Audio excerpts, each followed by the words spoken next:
Comment trouver un immeuble de rapport rentable dont personne ne veut? Est-ce que c'est possible? Salut, c'est Raphaël. Salut les futurs indépendants grâce à l'immobilier. Dans cette vidéo, on va voir ensemble que oui, c'est possible de trouver des immeubles de rapport dont personne ne veut. Tout simplement, des immeubles de rapport rentables dont personne ne veut, dans lesquels personne ne va investir par méconnaissance, par peur ou je ne sais quoi, et dans lesquels en fait il n'y aura personne, sauf vous peut-être, à aller sur ce type d'investissement. Mais avant de continuer, je vous invite bien sûr à vous abonner à la chaîne et puis à cliquer sur le lien ci-dessous pour discuter ensemble, réserver un créneau de coaching de 30 minutes avec moi.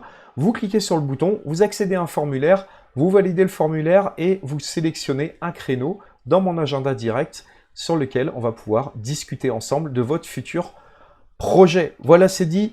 Maintenant, comment effectivement on peut trouver ce type de bien, immeuble de rapport, rentable, dont personne ne veut, rentable tout de suite, ou en tout cas après travaux, le bien que tout le monde ignore en fait, que tout le monde dans lequel personne ne veut investir, par méconnaissance comme je disais tout à l'heure, en fait parce que le problème qui se pose souvent, et la question que vous vous posez souvent, c'est comment je fais pour trouver un immeuble de rapport rentable? Ce que me disent souvent les gens, ce que vous me dites souvent, c'est que je cherche, je fais des recherches sur le bon coin, je trouve des immeubles, j'appelle, je vais voir, en fait c'est pas rentable, ou alors je trouve un immeuble qui est rentable, j'appelle, il est déjà vendu, voilà, à chaque fois ce genre de choses apparaît, et donc ça peut freiner par lassitude, vous, investisseurs ou investisseuses, vous en avez peut-être marre tout simplement de faire des recherches pour rien, de visiter pour rien, et puis de vous rendre compte qu'en fait vous ne trouvez pas votre immeuble de rapport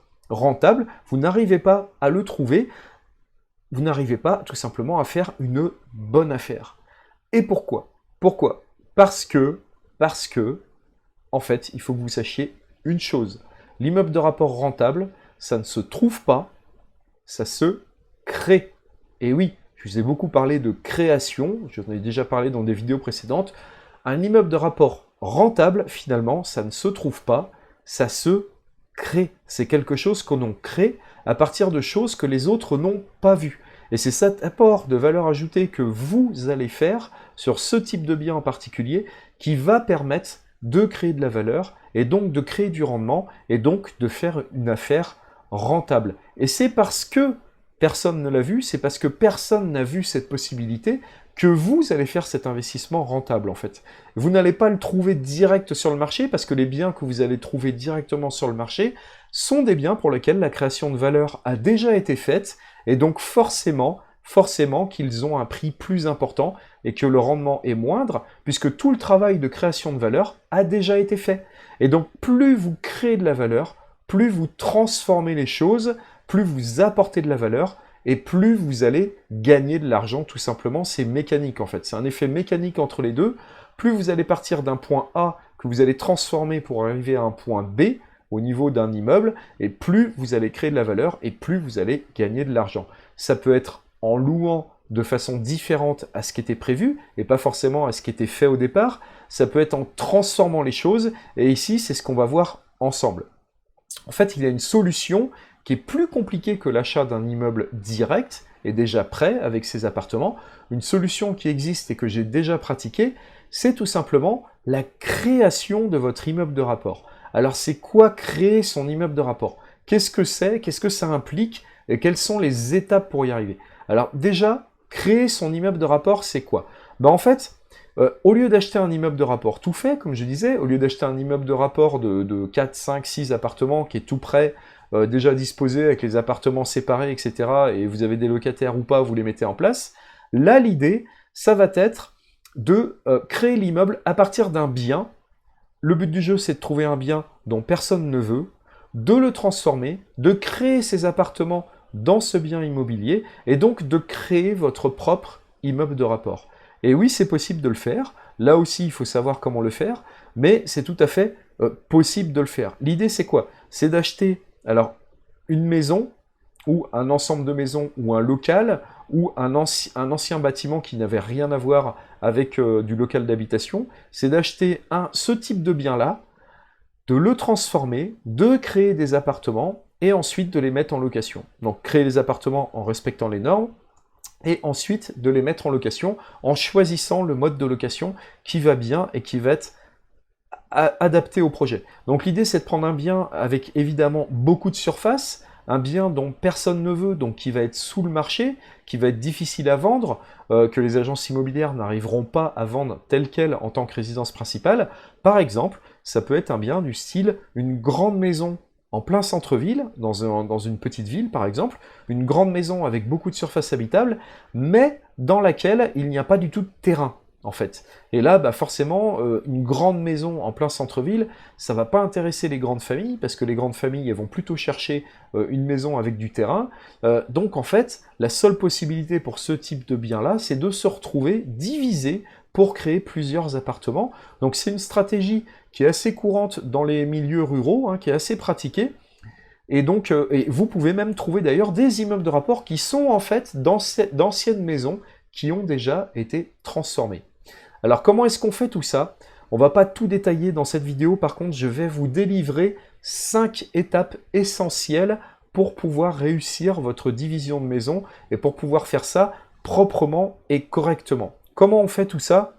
Bah, la première étape, la toute première étape, c'est de trouver le bien, bien évidemment, de trouver le bien qui correspond et qui va permettre de le faire. Alors à quoi on est attentif quand on cherche ce type de bien? On va chercher, par exemple, quand on cherche une maison, on va chercher à regarder comment sont disposés les niveaux, et comment les niveaux d'habitation, c'est-à-dire comment est disposé le rez-de-chaussée, le premier étage, le deuxième, et éventuellement le troisième s'il y en a un, mais généralement si c'est une maison, ça s'arrête au deuxième étage avec les combles.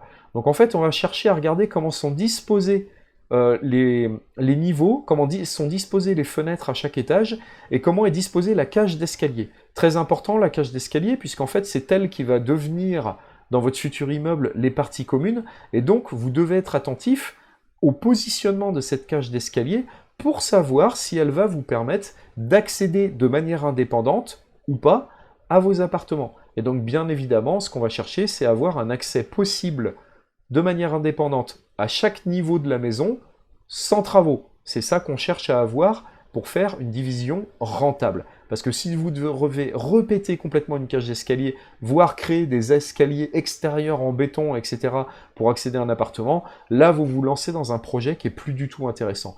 Donc voilà comment on choisit ce type de bien. Il y a plein d'autres critères à voir, mais ça c'est un des critères principaux pour lesquels vous devez vraiment vous pencher pour étudier cette possibilité.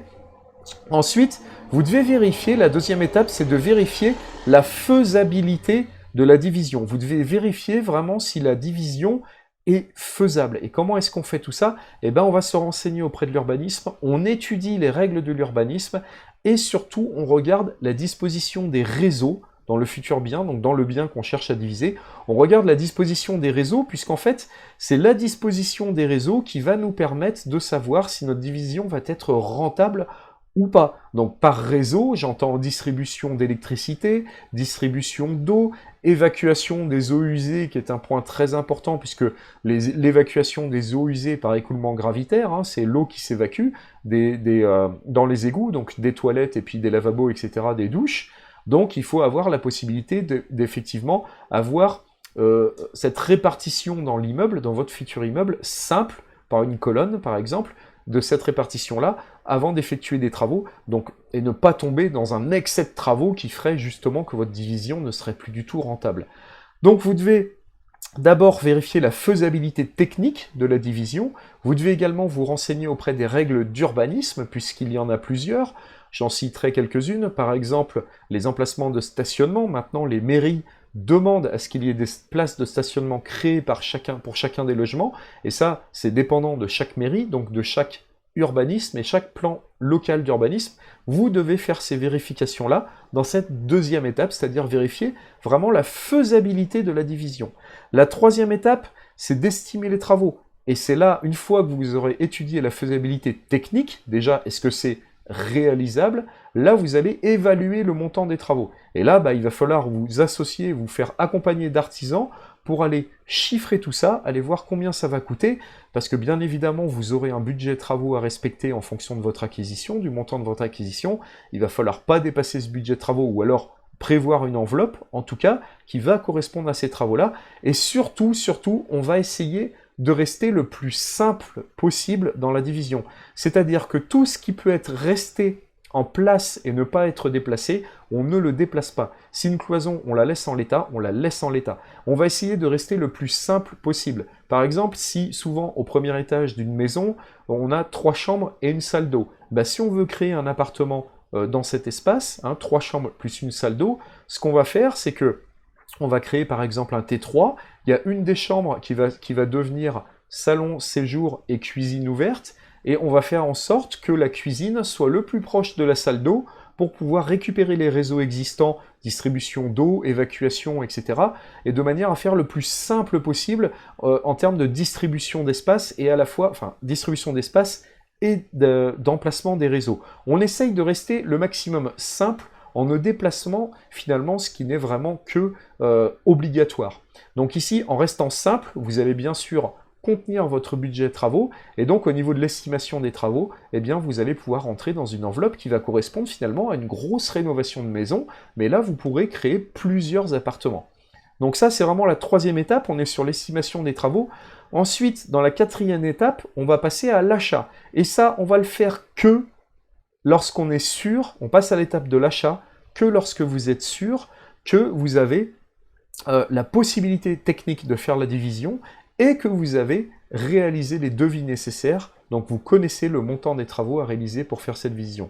On ne fait pas cette étape-là avant, c'est-à-dire on n'achète pas avant d'être sûr qu'on va pouvoir diviser derrière. Vous avez bien compris le problème. Si vous achetez et que finalement vous vous lancez dans les travaux et que vous vous rendez compte que finalement la division technique, par exemple, on ne peut pas créer de compteurs supplémentaires électriques dans les logements, eh bien tout votre plan tombe à l'eau, votre projet s'écroule, et en fait vous vous retrouvez avec un bien qui est non seulement invendable, puisqu'il l'était déjà auparavant, mais pour lequel vous ne pouvez plus effectuer de transformation, vous ne pouvez plus de créer d'appartement. Donc très important de respecter ces étapes-là, c'est-à-dire de faire l'achat à partir du moment où vous êtes sûr que vous allez pouvoir diviser techniquement, et que vous aurez évalué le montant des travaux, et que vous avez bien sûr les autorisations administratives, ou au moins vous pensez pouvoir obtenir les autorisations administratives pour pouvoir le faire. Voilà. Et puis la 5e étape de ce projet de division, de création de votre propre immeuble de rapport, c'est de se mettre en règle au niveau fiscal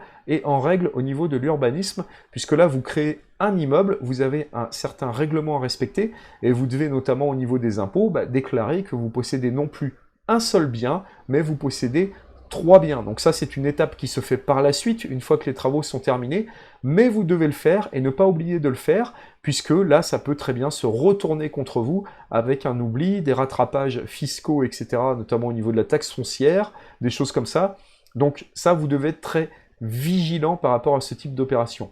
Mais si vous respectez ces 5 étapes, si vous le faites correctement, comme toujours avec rigueur, vous le faites de manière en respectant les normes, etc., de ce qu'il faut faire. Je ne peux pas tout détailler un programme de division complet dans cette vidéo, mais si vous le faites correctement, vous créez votre propre immeuble de rapport, et en fait, l'écart de valeur dont je vous parlais au début, il est énorme, puisque vous allez créer de la valeur à partir d'un bien qui ne valait rien sur le marché, donc vous allez pouvoir payer peu cher, et vous allez pouvoir faire beaucoup de travaux pour pouvoir réaliser cette division, et cet ensemble de travaux, en plus, va vous apporter un énorme bonus fiscal, puisque cet énorme bonus de travaux va vous permettre d'éviter l'imposition par la suite, à condition d'appliquer le bon type d'imposition, et là encore, à condition de faire les choses dans les règles, comme toujours. Voilà, c'est tout pour cette vidéo. C'était les 5 étapes pour pouvoir créer votre propre immeuble de rapport, et donc pour pouvoir créer un immeuble de rapport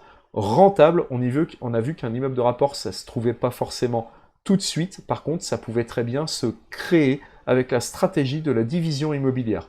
C'était Raphaël, je vous remercie. Avant de vous quitter, n'oubliez pas, surtout si vous avez un projet de division immobilière en cours, cliquez sur le lien en dessous de la vidéo si vous avez trouvé une maison que vous voulez lancer, développer vos revenus et vous ne savez pas comment faire. Réservez un coaching gratuit de 30 minutes avec moi, on en parle au téléphone. Vous cliquez, vous accédez, vous remplissez un court formulaire, vous accédez à mon agenda, vous réservez un créneau dans mon agenda, et on parle de votre projet, celui qui vous convient. Et je vous dis, en attendant, à très bientôt pour une prochaine vidéo. Ciao, bye bye.